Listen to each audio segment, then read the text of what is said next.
Nimaga barcha futbolchilar Valverdedan qo'rqishadi? Hozirroq like bosib obuna bo'lib qo'ying. Men sizga to'liq hikoyani aytib beraman. Real Madrid va janjalkash degan so'zlarni bir-biriga qo'shadigan bo'lsangiz, menimcha oxirgi bo'lib xayolingizga Federico keladi. Va rostdan ham maydonda u jahlini chiqarib yoki boshqa o'yinchilarni urganini hech kim esla olmasa kerak. U buni maydon tashqarisida qiladi.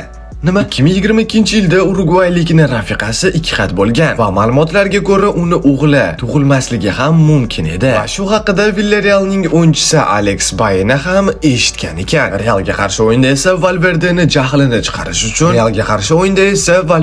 yoniga borib, "Yig'la, seni o'g'ling tug'ilmaydi" deb aytgan ekan. O'yinchi esa o'shatni o'zida uni o'ldirib qo'ymoqchi bo'ldi. Ammo o'yin yakunlanishini kutib parkovkaga borib, u bilan yumshoq qilib aytganda muammoni hal qildi. Bu yerda bu kadrlarni ko'rsatish mumkin emas. To'liq videoni bizni Telegram kanalimizda ko'rsangiz bo'ladi. Xo'sh, sizningcha Valverde to'g'ri ish qildimi?